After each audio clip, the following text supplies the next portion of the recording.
Welcome, viewers, to the Inside Interviews podcast, which is an enlightening series of academic discussions taking a deeper dive on a variety of unique topics.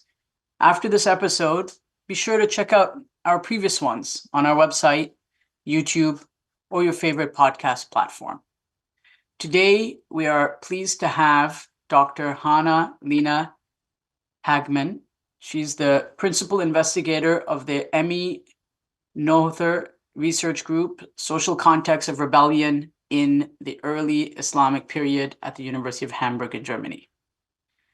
Hannah-Lena Hagemann is a historian of early Islam with a particular interest in historiography and historical memory, Kharijites, rebellion, Islamic late antiquity, the Umayyads, and the history of the Jazeera. She received her PhD from Edinburgh University in 2015. The monograph, based on her dissertation entitled The Kharijites in Early Islamic Historical Tradition, was published by Edinburgh University Press in 2021. From 2014 to 2019, she was a research associate with the ERC project, The Early Islamic Empire at Work. Also at Hamburg, her work there focused on the administrative geography, elite structures, and confessional relations of the Jazeera before the 10th century Common Era. She is co-editor of Transregional and Regional Elites, Connecting the Early Islamic Empire, published by De Gruyter 2020. Since 2020, she has been principal investigator of her own research group, which studies the social history of rebellious groups, such as the Kharijites, Alids, tribal notables, and Armenians in the Umayyad and early Abbasid period. Thank you very much for joining us today, Dr. Hagemann. We appreciate having you and look forward to an interesting discussion about your research. Thank you very much for the invitation. I'm looking forward to the conversation. I wanted to get right into it to discuss your book, which I have here. This wonderful book, which I had a pleasure of reading, The Kharijites in Early Islamic Historical Tradition. I personally firstly found it unique to find an independent monograph devoted just to the Kharijites. Normally, they're discussed in terms of their the life of Ali and Shi'ism and the development of Shi'ism I don't find too many independent works written on the Kharijites itself. So my question would be, what was your aim? What did you aim to achieve by writing this book in terms of what you kind of felt would be its contributions to the field? That's a good question. And I think your observation is spot on. There really aren't all that many dedicated works, shall we say, to the Kharijites.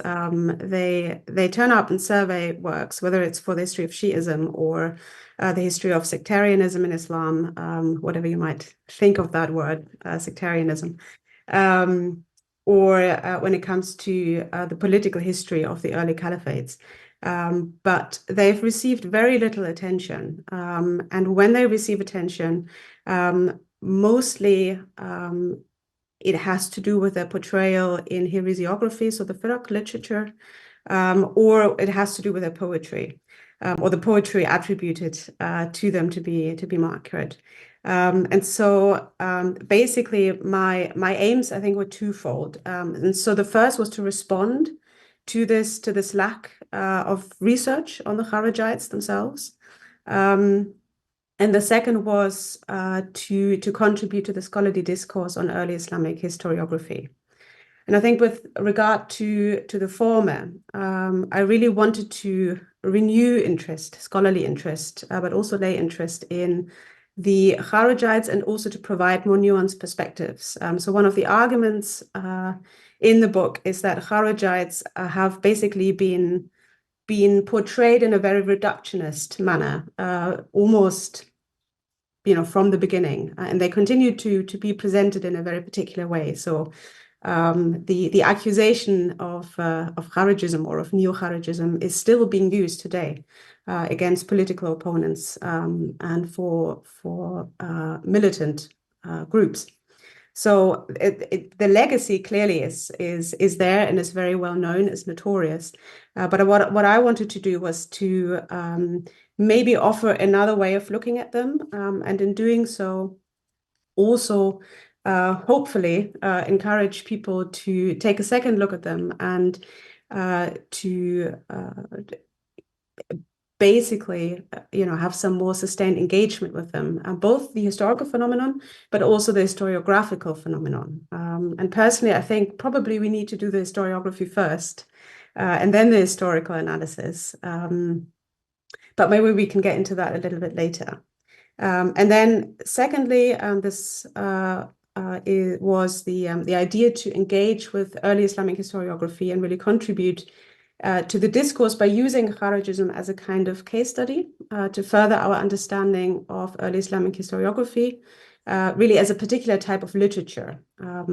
So an approach that deals with the concerns and the contexts and the different interpretive frameworks of the early author compilers. To look at their literary strategies for achieving certain effects, which I think for the Kharijites are very pronounced. And so hopefully, I will have to leave that up to the readers and the reviewers to also contribute to the scholarship on the formation of early Islamic historical memory. Yeah, because at the end of the day, this is essentially a work on the formative period of Islam. Yes. You're looking at events that took place in the first decades of Islamic history, or what would become known as Islamic history, at the very seeds of the formation of identities, really, of what will later on, identities would be shaped and formed in relation to that past, right? As Hodgson says himself in launching the venture of Islam, he says that the events after the Prophet's death, or perhaps, I don't remember, as or more formative than the Prophet's own life in terms of how it was received. Exactly. And exactly. your work is smack in the center. That is exactly, it's an informative period, which is both very tricky because of what we don't know about that period. Yes. In terms of, if approaching it from a positive perspective, but from the other angle, it's just so profoundly interesting because it's had a tremendous, we cannot estimate or overemphasize the effect that this identity formation has had on everything that has come later, and the way people have seen themselves, or scholars and religious groups, and up to now, as you said, right, Daesh, or these, or I don't know, and perhaps other political, groups are labeled as neo-Kharijites or modern Kharijites. So what does that mean, right? Yes, exactly. So it's clearly something that resonates and is relevant and important today, even in the modern period. So it's not just a historical artifact that you're studying. Oh, absolutely not. Absolutely not. The question is anything ever just a historical artifact? But I think in particular, the formative period of Islam, and if we maybe take a narrower definition of formative period and really say the 7th century, and especially the two major conflicts, the first and the second fitna, and the first fitna certainly more so than the second fitna, they are so controversial as well. We are, you are the Shia Research Center. I don't need to tell you that, right?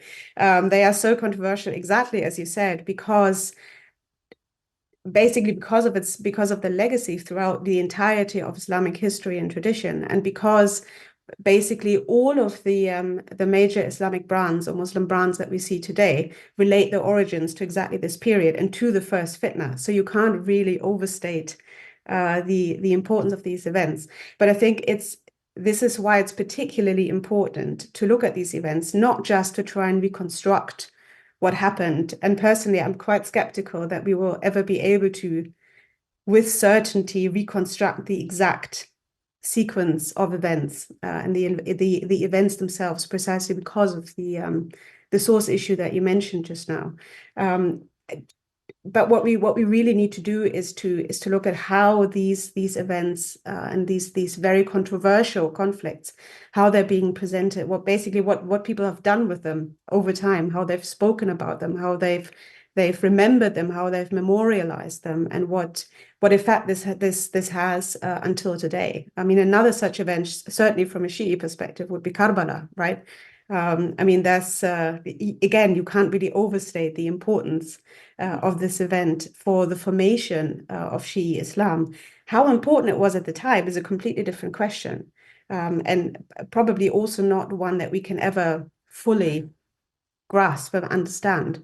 But again, it's probably the core component, at least of 12 Shi'i Islam. So I think this period is really, really difficult because of the source issues and everything. But I think it also makes it probably the most exciting. Absolutely. I mean, I during my MA long time ago, and now looking back, ages back, but I decided to venture to look at Fatima as a motif of contention and suffering. Fantastic. And I ventured into that beehive. It's just so controversial, right? Because Yeah. about who was she, and and the whole thing. But really, I decided at that point with my supervisor at the time, Dr. Linda Clark, that we're not going to look at this from a positive lens. We're going to look at it from a perspective of historical memory. Yeah. How her image has been constructed and manicured in particular ways by different groups for particular reasons. That doesn't mean we're saying that everything is invented. We're just No, simply saying that this is how it's been received by people who came 2 centuries later. Yeah. Or more, right? Yeah, absolutely. And this is how it's been received, and a lot of what they write about tells us about what they believe at that time. Exactly. Right? I mean, this whole idea of invention is absurd anyway. I mean, that's a different conversation probably. Exactly, but reception history and the history of memory and memory of history are just so important, really, in helping us to understand, at least in part, how and why Islamic groups and Islam as a very, very diverse religious tradition developed in the way that it did. And on that note, I chose a quotation I had sent to you from Fred Donner, The Narrative of Islamic Origins, one of my favorite authors on that issue. Of course, you know who Donner. We all know who Donner is. He says, "History is our way," and I'm reading, "of giving what we are and what we believe in the present a significance that will endure into the future by relating it to what has happened in the past." Yeah. I found that quote from Donner. He has a way of just being so succinct in his words. And he does.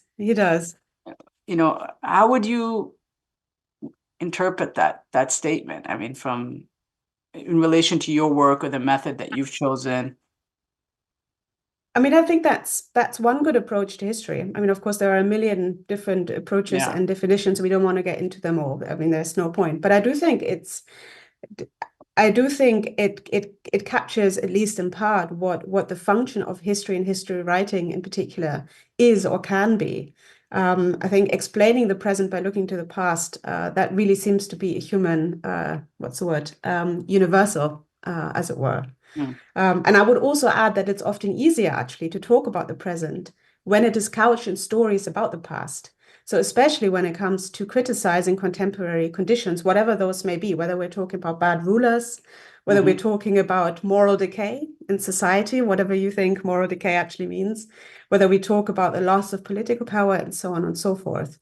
And I would perhaps also invert the relationship between present and past a little bit in that quote that you just read, and say that in order to make especially the more remote past intelligible throughout the ages, events in history kind of need to be recast according to contemporary conventions and beliefs. And I think this is one of the underlying assumptions of my approach to early Islamic historical writing, and indeed to any kind of historical writing that I came to after reading not just Donner, but many other people who've engaged with basically the nature and function of early Islamic historiography and of pre-modern historiography in general. I mean, of course, there are wonderful insights to be gained from authors in other fields who deal with their own traditions of pre-modern historical writing, whether they're Chinese or Western European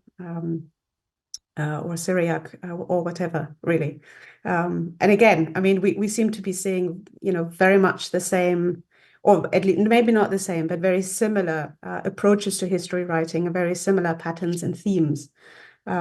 So I agree with Fred, I would say. I would add a couple of things, but it's definitely the relationship between past and present, and one informing the other in a way is certainly part of how I approach basically anything that I read in the sources, if that makes sense.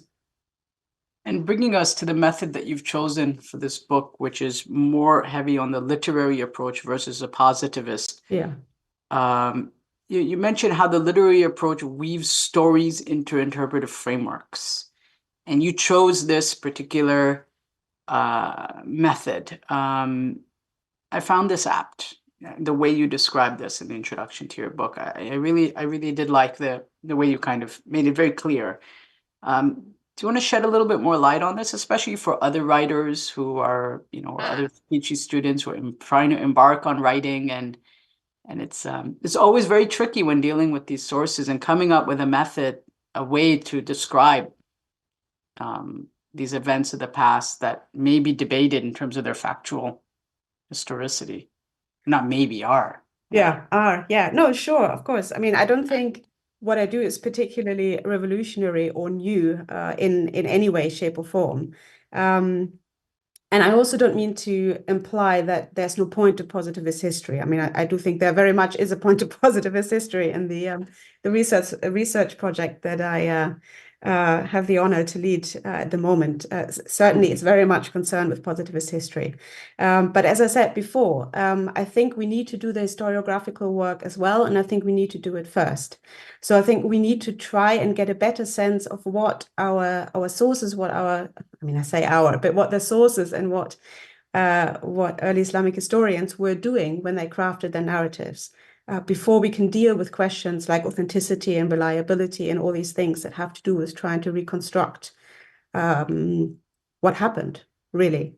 And as I just mentioned, I think for this book, I approached the sources as basically providing not sober descriptions of fact.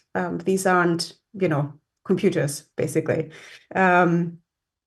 but rather as putting forward lines of argument that were part of a wider discourse on the development of Islam as a religion, as a civilization, and as we discussed before, basically ways of remembering the past. And basically what was conflict over what was the correct way of remembering the past.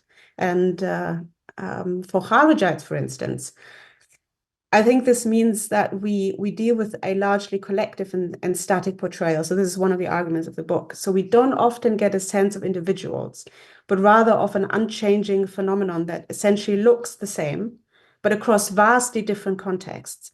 And I think the more I get into sort of positivist Kharijite history in the course of the current work that I'm doing, the clearer it seems to me that we really are dealing with very, very, very different contexts. And still the phenomenon itself looks very, very similar. So I think that one insight that derives from employing a literary approach, whether it is to Kharijism in this case, or more generally, is that we're dealing with a standardized image. And when something is standardized, it's almost always also dehistoricized and decontextualized. So I would argue that if we want to write about Kharijism as a historical phenomenon, we need to recognize this. We need to recognize it first before we can actually then hopefully think of ways to circumvent the problem. And I do think there are ways. And again, that doesn't mean that I think we should just throw out the sources and not deal with them at all. But it's important to recognize, as I said, that we have a particular type of source or particular types of sources. They do certain things, and we need to understand what these things are before we can then embark on a more historical quest, as it were. So that's a great segue into my next question, which is, what do we know about them based on their own narrative? Right. So, for example, for Shias, we have Shia sources, where Shias themselves have attempted to cast their own story, right? right? There's events, renditions of Karbala by non-Shi'is, and there's renditions of Karbala by Shi'is. Two are different at times. Fine. Let's come to the Kharijites now. What can we know about them, perhaps in their own words? Very little, sadly. So I'm always very jealous of people who work on Shi'is or Ibadis, because of course you do have sources and plenty of them. We don't have this for the Kharijites, unfortunately. We have poetry that is attributed to them. We have sermons or speeches that are attributed to certain Kharijite leaders. Not a lot, I would say, but we have some. But that's about it. We don't have a Kharijite work of history, for instance. We don't have a Kharijite tabakat work. We don't have Kharijite tafsir, and so on and so forth. What that means is that we're basically dependent on sources that were very, very hostile to them most of the time. We do get the occasional, somewhat sympathetic, let's say, account of them, but very largely we are dependent for telling their story on sources that didn't like them very much, which is a problem that probably we don't need to spell out in great detail. And then the other issue is that, of course, when I say the poetry has been attributed to them, the poetry is also preserved in exactly the same sources that were hostile to them and that tell their story. We have a lot of them. We have a lot of this material in heresiography. We have it in adab works, and of course, to an extent, also in historical works. Now,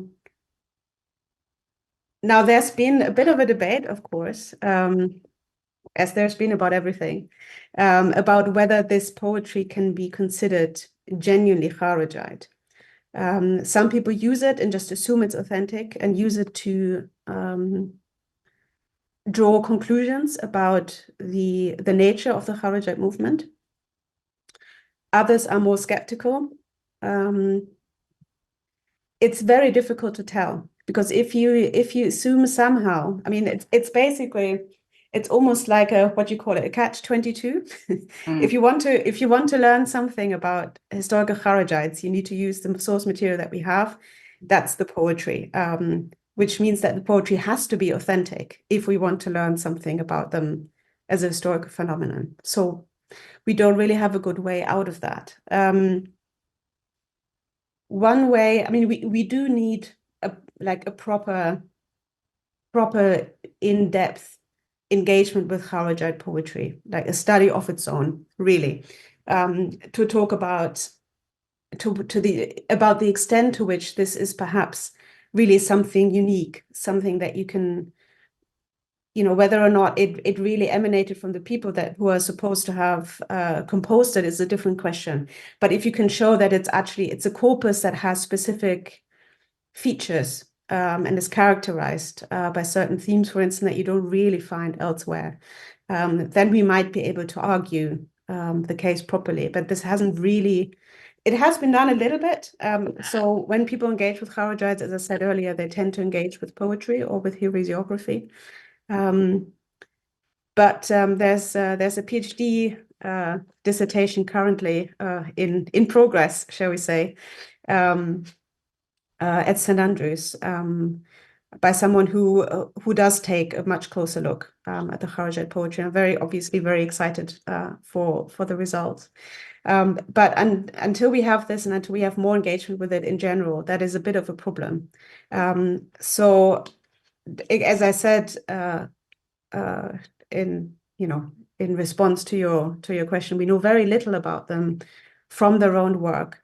There are coins, so we have material evidence that are attributed to Kharijite leaders, certain Kharijite leaders. We have coins for Qatari, Ibn al-Fuja'a, for instance, so one of the leaders of the Azarika.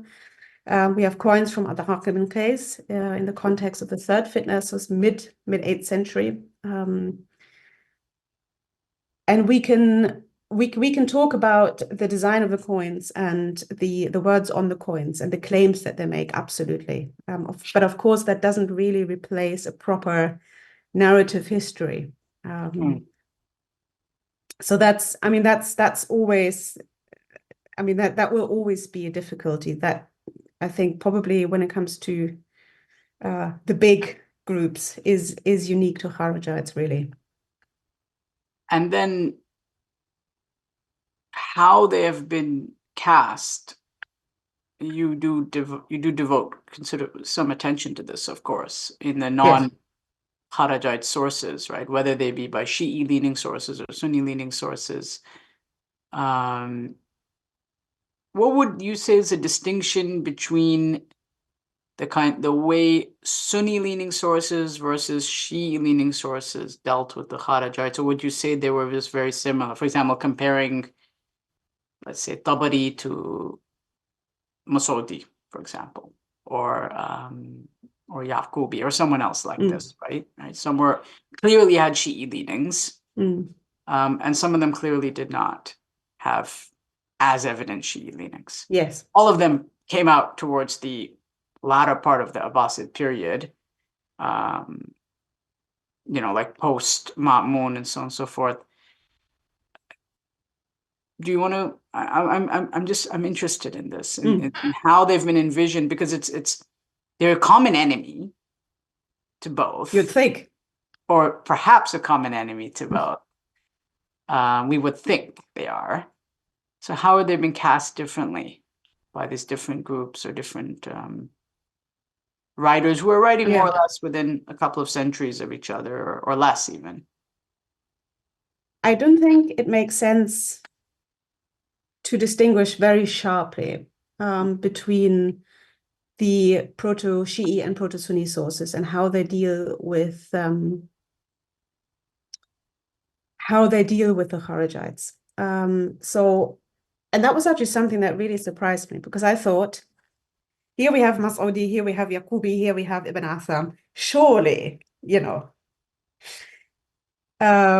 they will have a particular way of dealing with the Kharijites. And I was very surprised to see that actually not really, or at least not as clearly pronounced as I thought it might have been. So Mas'udi, of course, it's a huge loss that we don't have his Akhbar Zaman. So this is the big work that he continuously references throughout the Muruj, and which you can probably assume to have been a massive work, and where he probably talked about the Kharijites a great deal more. So, I mean, you can always hope for a miracle and hope that it will turn up somewhere in an uncatalogued, unedited manuscript, but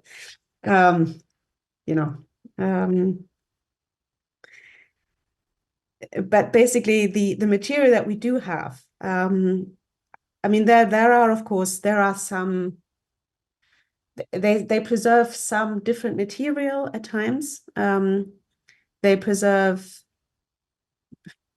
I mean, the structure of the works are different, but again, I wouldn't actually say we have a clear delineation. I wouldn't say we have a proto-Sunni and a proto-Shi'i tradition on Kharijites.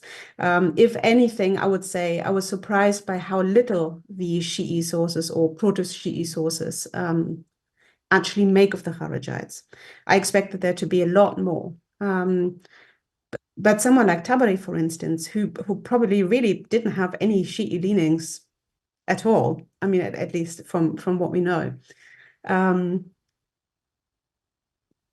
I mean, he really makes a big deal about the enmity between the partisans of Ali and the Kharijites. I mean, he specifically says, when Kharijites needed to be fought, they sent out Shi'at Ali because they were the most ferocious against them, and they had the least scruples about shedding their blood.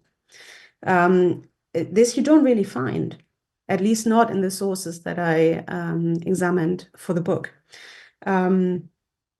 I mean, Tabari is an interesting case anyway. I mean, so much of his material relies on Abu Mikhnaf, who did have at least very pro-Alid leanings, of course, because of his family history.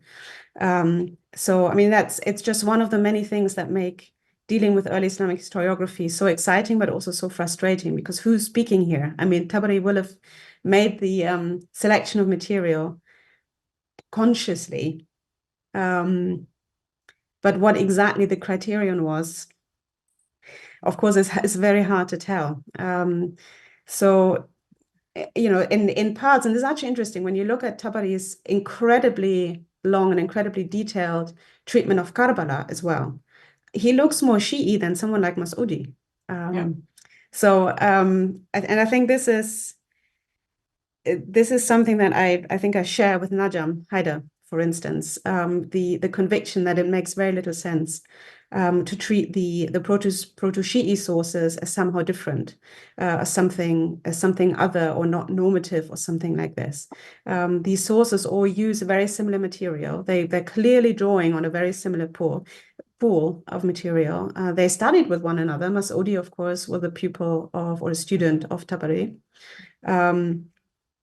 So for the Kharijites, I would say the difference is that the Shi'i sources talk about them less, even less so than the Proto-Sunni sources, which again I hadn't really expected. But maybe also goes to show what what our own assumptions are, really.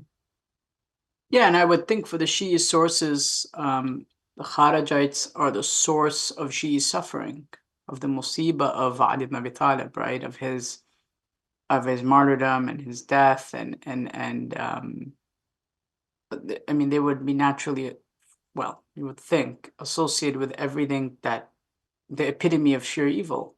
Yeah. Ali is, of course, the hero, the saint, the imam, and then he's slain, in the mosque and all of this, and so it's I guess they would forever be cast in that way. At least for the Shi'is, it would just be a standard kind of thing. It would be almost inconceivable to even be able to rehabilitate them. Probably. I mean, one thing I would really like to do at some point is to compare how earlier and later Shi'i historical works talk about the Kharijites. It's not that the early Shi'i works sort of have no problem with them, or don't really cast them as villains. They do, but they do so much less excessively than I would have assumed at the outset, and they do so less than the Proto-Sunni sources. I mean, it might be a strategy of silencing them, perhaps. But even the depictions of Ali's murder aren't. I mean, to be frank, they aren't as horrible, and they aren't as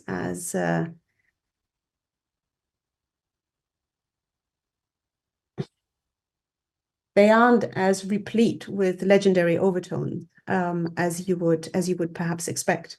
So, as I said, that's one of the things I would really like to do at some point in the future, is just to do comparison of earlier and later works.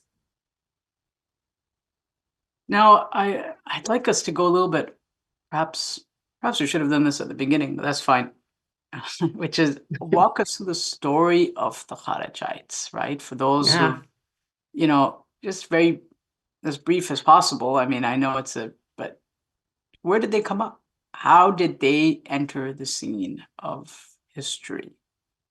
Was it, yeah, actually, I'll leave that to you. I'm not gonna, ask you that question. So, well, I would try to be brief. I mean, that of course is a massive question. So,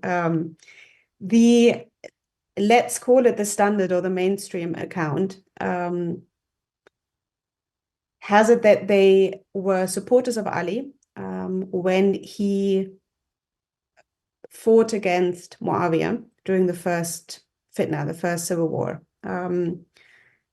So after the murder of the third Caliph Uthman, Ali was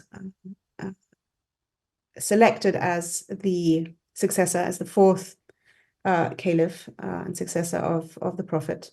And Muawiyah was a kinsman of Uthman who challenged Ali's rule. And so Ali and Muawiyah fought against each other at a place called Siffin, and the Kharijites originally were supporters of Ali. Of course, at the time, they weren't Kharijites yet.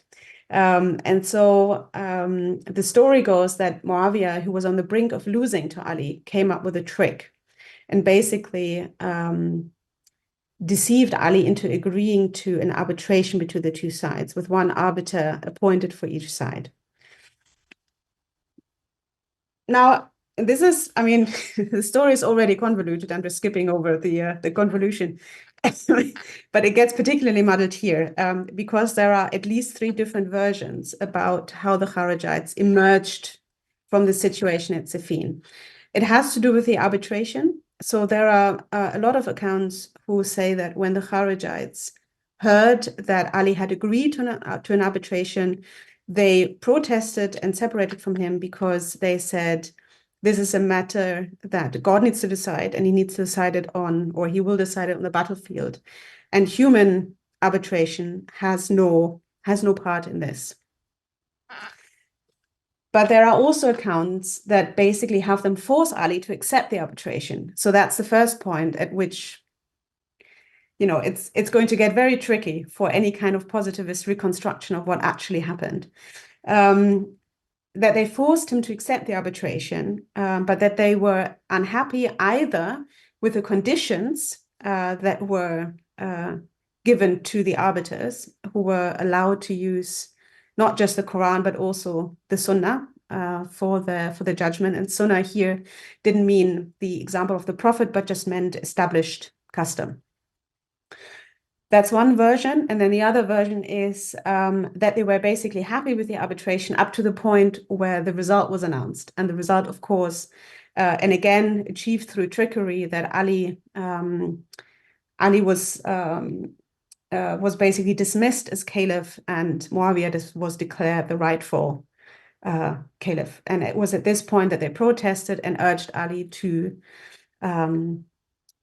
march against Muawiyah again. And Ali then said, I can't, I'm bound by the arbitration agreement. So we have 3 versions already.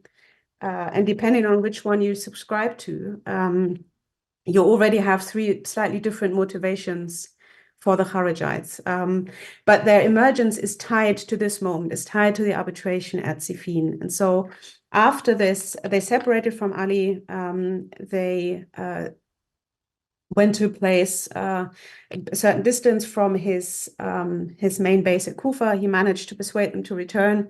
But then a short while later, when he refused to confront Muawiyah again, they separated from him again. And then he couldn't get them to return.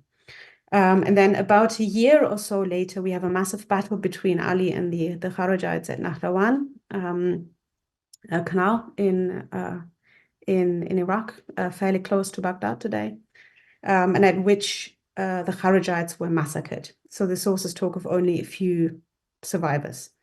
The reasons given for this are very varied and complex. Again, they're mainly related to the Kharijites basically wreaking havoc, attacking people, denouncing Ali, so that he was given basically no choice but to go against them, because his supporters said, we will only support you against Muawiyah if you take care of these Kharijites first.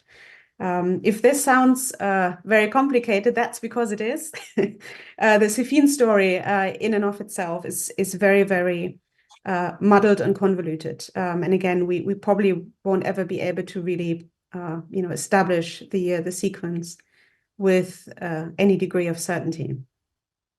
But this is basically what happened. And so there were occasional tiny Kharijite, I mean, you can't call them uprisings really, because there were so few of them after this battle of Nahrawan. But 3 years later, Ali was assassinated in Kufa in the mosque by a Kharijite. And so they are, you would think that they are the main villains, certainly at least in the Shi'i stories. Yeah. But Karbala has massively overshadowed that legacy. Yeah, I mean, well, there are essentially 2 or maybe 3 in the contemporary times, we would say 2 major mourning periods for Shias. Yes. One is the 19th and the 21st of Ramadan, which describes the death of Ali and that whole musibah and tragedy. at least as it's preserved in Shi'i memory. And then, of course, there's Muharram, Yeah. Karbala. But yeah, nothing can compare to how Karbala has been Yes. just everything that goes along with it. But I want us to dwell a little bit more on the person of Ali ibn Abi Talib and how he's been presented in the sources by both Shias and Sunnis. I found you made a very insightful comment in your book where you spoke about how Ali's caliphate and status in history was legitimated by proto-Sunni writers through their condemnation of the Kharijites, that by proto-Sunni writers condemning the Kharijites and condemning what they did, that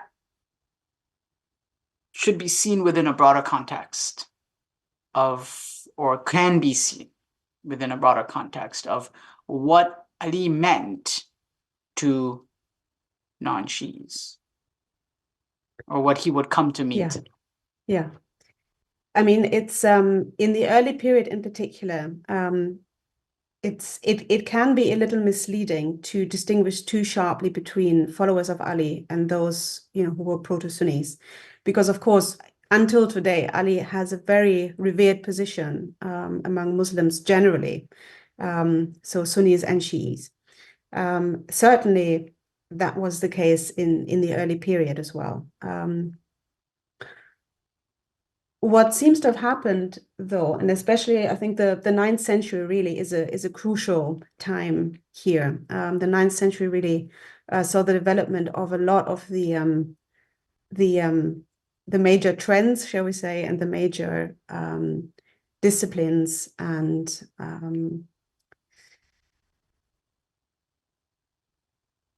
the major disciplines, let's say, of the Islamic sort of curriculum and of the Islamic tradition.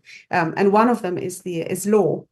And of course, Ali attained a very, very important position in law. So he serves as a kind of guiding example in many areas of law. So his example, his sunnah, if you will, is maybe not on a par, but is with the prophets, but is very common. So he's a very common precedent, or he set very common precedents in Islamic legal discourse. What also seems to have happened is basically over the course of the formation of what we now call Sunnism, there developed a consensus, or at least a very broad consensus, that the Muslim community should basically be under as wide an umbrella as possible. And that meant that all of the controversy and the conflicts over who were the rightful caliphs, who were the rightful imams, was basically solved by including not just Abu Bakr and Omar, who are very, very uncontroversial. I mean, even Kharijites like Abu Bakr and Omar, but also Uthman and Ali. We know that, of course, Ali also had a lot of critics in the early period. And what, in my reading of the material, and I acknowledge that this is my subjective reading of the material, what the narratives about Kharijites and Ali really seem to be about as well is settling some of the controversy around Ali and his conduct at Siffin, and to a lesser extent, his conduct at Nahrawan. So there seems to have been a lot of debate about the arbitration itself, about his agreement to it, his actions afterwards, his failure to act against Muawiyah, and so on and so forth. And basically what the Kharijites do in the version of the material that we have, which of course is 9th and 10th century, is to basically their use is as a foil against which to basically vindicate Ali. And I think all of this has to do with the importance that he attained as a figure in law, but also as the last rightly guided caliphs in formulating what would later become part of the Sunni consensus, as it were. I don't know if that really answers your question. So this phenomena or practice of outrightly condemning the Kharijites and what they did to Ali is, especially in proto-Sunni sources or what would become Sunni sources, is tied in to the four caliph thesis in some way. It's tied in to include him in that umbrella, almost as a kind of rapprochement of sorts. Would you say that goes to Ahmad ibn Hanbal? And after him, you mentioned 9th century. So I'm just trying to get my dates right again here, you know. I'm just really interested in how this fits into the broader narrative of what would become or then be accepted as being standardized, so to speak, with air quotes around that, very large air quotes. Yeah. Standardized orthodoxy, Sunni orthodoxy, that is. Yeah. Again, another very Ash'ari difficult Sunni term. orthodoxy. Yeah, another difficult term, orthodoxy, but yeah. It's a loaded term, so I'm It's putting a very loaded I'm term. putting Yes. huge air quotes around it, right? Exactly. Of what would become creed, enshrined Yeah. creed. People like Taftazani and others and later theologians Yeah, would write absolutely. it down as creed and teach it in a madrasa, right? And Yeah. this is what people have to memorize to be Yeah. Sunni, mainstream, so to speak, Sunni. Yeah.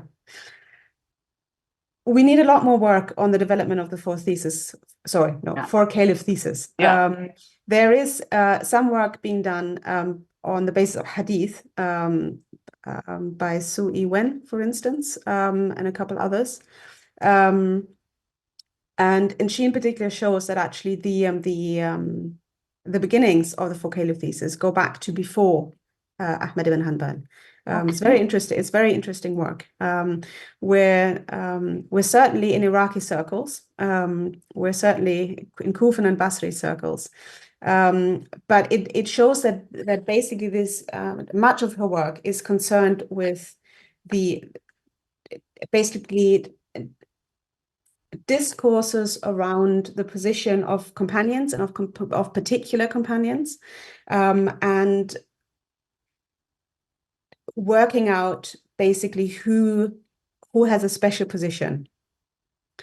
And it's also very clear that we have a lot of conflicts in the first 200 years of Islamic history. We have a lot of fitness, we have a lot of uprisings, we have a lot of succession crises, and so on and so forth. So we have a lot of conflict within the Ummah that really shouldn't be there, because technically speaking, there shouldn't be any conflict within the Ummah. And of course, that's a sort of trauma in the clash between reality and ideal that needed to be dealt with. And it's clear that people responded to this in part by trying to create this very broad umbrella. And I think regarding the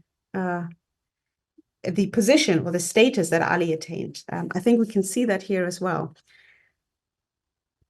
He, as I said, he's really become, one of the key figures in early legal discourse. So his sunnah, his practice as precedent, really became one of the anchors, if you will, certainly in certain areas of the law.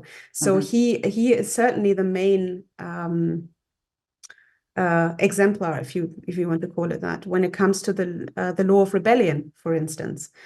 So his conduct and his engagement with the Kharijites in particular at Siffin, but especially at Harura, at Nahrawan, his treatment of Kharijite antagonists, so also Kharijite critics who confronted him, his treatment even of Ibn Muljam, or at least his instructions with how to deal with his assassin and so on. They've entered the canon of the Islamic legal, or at least the Sunni Islamic legal discourse on how to deal with rebels, basically. Certainly the Shi'i one as well, although there's the Sunni and the Shi'i discourse, they're a little bit different. So Khalid Abul Fadl, for instance, written a very interesting book, Rebellion and Violence in Islamic Law, which of course I'm sure you know and the listeners know. But that's really the book that talks about Ali's role within the development of early Islamic law and within the legal discourse. And of course, he is very much the expert, and I am not in that particular respect. So if anyone's interested, I would certainly say, please go read it. It's very much worth the read. Very interesting. I'm just thinking about how the Ali's interaction with the Kharijites, and particularly Ibn Muljim, again, it brings me back to the idea of how history is reimagined in the present. Right, in the contemporary period, there is an Iranian theocracy, and these tropes of Khawarij and Hussein's uprising are used in different ways. It's so amazing. It's just so fascinating, as to see how history is recast constantly, of course, for political ends, right? For very specific political ends. Like, this is bad rebellion, this is good rebellion. This is bad rebellion, exactly. This is a good one, right? It's again, and I'm not saying this is arbitrary. I'm not belittling, of course. I'm just simply saying that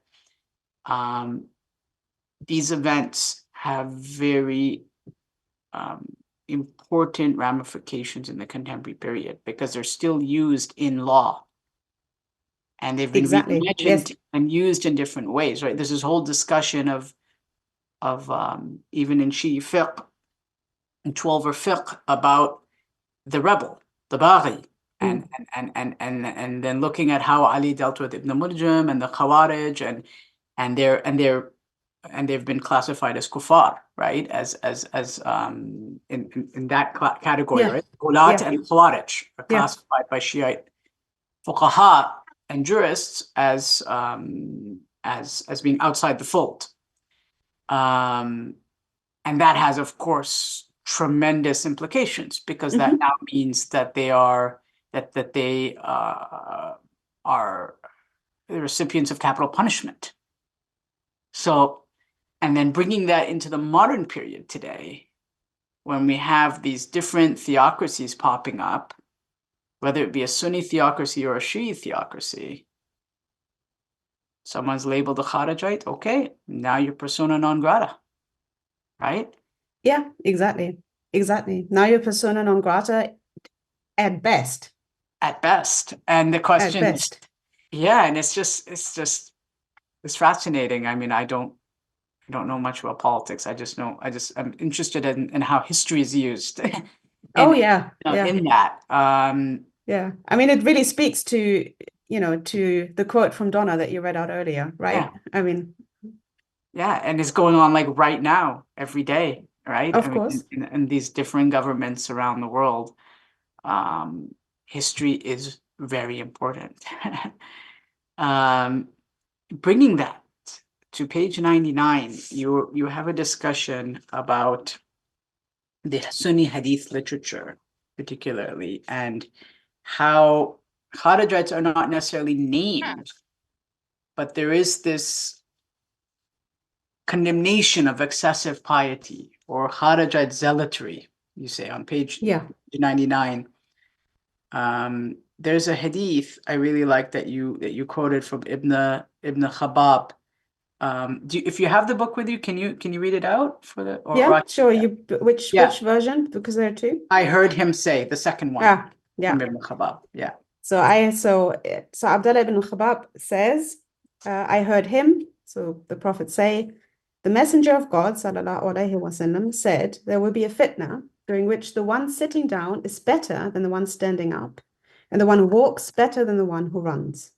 And if you live to see it, be Abdallah the slain and not Abdallah the slayer. Fascinating. And of course, Ibn Khabab, his first name, his ism is Abdallah. So just by the by. Yes. And how are these ahadith used to essentially put forward a kind of Sunni quietism? Would you say that, oh, look what the Kharijites did, it's not good, they rose up against Ali and even Muawiyah both, stay at home, sit, don't stand, the one who sits better than the one who stands, meaning the one that's quiet is better than the one that's not. I'm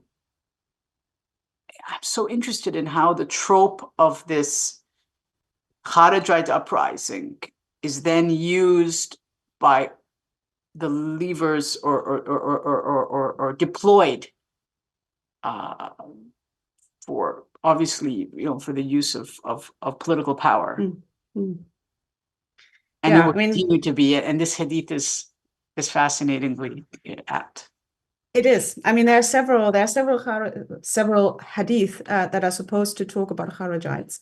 Very famous one, also the one about, the people, who will go through religion like the arrow goes through the game, so through the animal, the hunting animal. I don't know if that's the right term. I mean, they're in a way, they're so notorious, they're kind of the template of the rebel. But political quietism overall becomes a majority position, very much a majority position in proto-Sunni and then Sunni law and political thought over time. It doesn't just have to do with the Kharijites. It certainly has to do as well with the many conflicts that I mentioned, and the idea that it's better to endure bad rule than to live through more bloodshed, essentially. So a bad ruler, you can, you might suffer under a bad ruler. You might have to pay, I don't know, exorbitantly high taxes, which again, very modern concern. You might be appalled with his personal conduct, but that is still better than the conflicts of the early period. Basically, that's more or less the gist of it. That it's not an exclusive position. Of course, we also have activist writings. We have scholars who very carefully go through the various scenarios in which you need to be quietist and in which you need to say something and in which you need to maybe actually take up arms. If the ruler, for instance, blatantly violates Islamic law and norms and doesn't uphold the prayer, doesn't uphold the pillars of Islam, then it's probably time to act. But how you should act again depends on who you ask. But quietism develops into a majority position, and of course the Kharijites they're a very good case study for showing why it's better to be quietist. And I think partly this is where we get this almost absurd picture from. I mean, they are almost absurdly, cartoonishly violent. Certainly the militant versions. There are Kharijite groups who are themselves quietist. But they don't really receive as much attention as the militant ones. But the militant ones are certainly very heavily used to illustrate the dangers of civil strife and to illustrate the dangers of militant opposition to a ruler that you might disagree with. And so they serve a very important function here, I think, in the formation of this majority quietist position. And I immediately think that there are two examples that are contemporaneous to the Kharijites. One is Aisha's uprising against Ali at the Battle of the Camel. And before that is the Shiite uprising against Uthman. How would we compare these two previous uprisings? Right? Aisha's, Yadi Tharat li Uthman, right? Seeking the blood of Uthman, right? Rising up against him at the Battle of the Camel with Talha and Zubair. That's an uprising. And then previously, of course, would be Ali's supporters, or at least those that were in his camp, including Muhammad bin Abi Bakr himself, who stormed the house of Uthman. And according to some traditions, I don't know if it's W, put a dagger to his neck. I mean, who ended up killing him, they're not sure. But how are these two uprisings how could we differentiate them, or how has historical memory perhaps differentiated these examples from the Kharijites? In a way, they're a very different problem. And they're also a much bigger problem because they are very, very prominent figures. Aisha, Talha, and Zubair,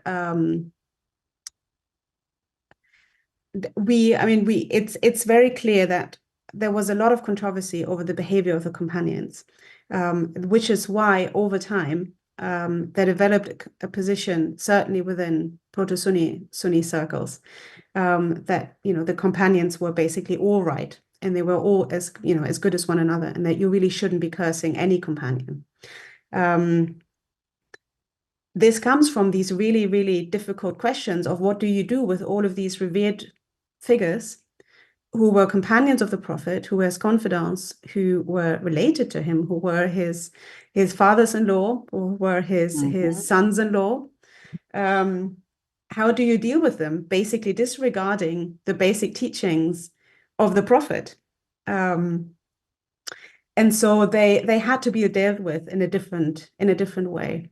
It certainly also helped, I would say, that in the case of Aisha and Talha and Zubair, Ali, yes, he did later on acquire a very high position, a very high status in Islamic tradition, but at the time he lost out. I mean, he had a very short rule. It was a very contentious rule, and then he was murdered by a Kharijite. So in a sense, the memory of the Battle of the Camel. I mean, the Battle of the Camel, of course, also then later, like all these other engagements that Ali had with his enemies, later on, then also served as an example in how to deal with rebels and how to deal with critics and so on and so forth. But that's a very different scale, at least as it's remembered. At the time, I'm not sure it actually was a different scale.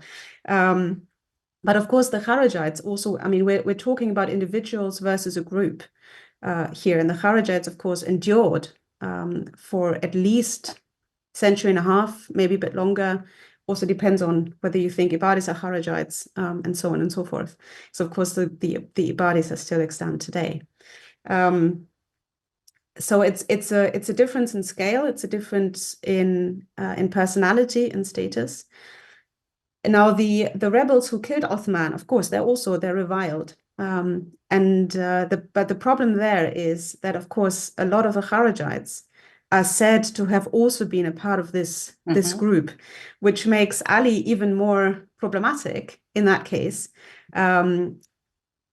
because one of the alleged accusations that Muawiyah made against him was that he harbored the murderers of Uthman, that he sheltered the people, he gave protection to the people who murdered his predecessor. And I say allegedly very consciously, very purposefully, because again, like all of these stories and these events, they are so contested and so controversial that it's really, really difficult to dig down through all of these layers and try to work out what might have happened. I mean, it reads very much like a conflict over power among the conquest elite, really, in the aftermath of the Prophet's death. But whatever might have happened, the rebels against Uthman, of course, are also, as I said, reviled in the tradition. They're also used as an example of vile behavior and of what happens when you let discontent run militant, basically. But some of them maybe later turned into Kharijites. Perhaps, we really don't know. That's the problem. There are so many theories as well on who the Kharijites were, whether they existed as a group before Siffin or not, what elements they were recruited from, what their intentions were, and so on and so forth, that it really depends on what theory you subscribe to. But the rebels against Uthman it wasn't a lasting group, as it were. The Kharijites, of course, according to the traditional account, didn't just have a problem with Ali, they also had a problem with the Umayyads, they had a problem with the Abbasids. They basically had a problem with any established rule. So it's, again, very different scale, very different personalities involved. I think by the time we get the sources that we have at our disposal, so again, 9th, 10th century, I mean, the stories are still they're very complex, they're very convoluted, but they've also gone through at least century and a half of reduction and reshaping, each time according to the author compiler's own concerns and contexts. And so we can tell quite a bit from selection of material, from omission, from narrative structure, from emplotment, and so on and so forth. But of course, it's very difficult to do this, before the 9th century. So before the mid-9th century, when we actually do get written works. We don't really know in many cases what the material looked like before. All we can say is that all of this was hugely, hugely controversial. Yeah, and traumatic, right? Very And traumatic, yes. we're processing that trauma, right, of companions at war, as you just said, With right? companions at war. Son-in-laws and Yep. relatives of the Prophet, and Yes. people who are connected to him in different ways, his own confidants on the battlefield, his own wife, right, fighting his. So Exactly. it's where the Kharijites are a little different in that regard, right? Not a little, vastly different than Muhammad bin Abi Bakr fighting Uthman. I mean, that's just Yes. that's something that just hits too close to home, and you just can't deal with it. And Yes. the historians would not deal with it in the same way as they would. No, exactly. There are companions about the earliest Kharijites as well, which doesn't help. But they're certainly not as prominent as Muhammad ibn Abi Bakr or as Talha or as Aisha. Yeah. And yes, and as you say, it's very traumatic. I mean, think about it. 3 out of the 4 successors of the Prophet, 3 out of the 4 rightly guided caliphs were assassinated for different reasons. Yeah. But 3 out of 4 coming to a violent end. We have the first fitna. 25 years later, we have the second fitna, basically the sons continuing the conflicts of the fathers. We have all manners of very, very serious uprisings. Then 50 years later, we have the third fitna leading into the so-called Abbasid revolution.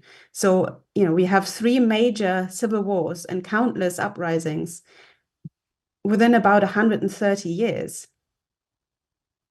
of Islamic history. Not to count the grandson of the Prophet being, Yes, exactly. butchered, Yeah. right? Yes. Literally. I mean, so Yeah. I mean, that's it's a very exciting history. I mean, for some sad, but an exciting.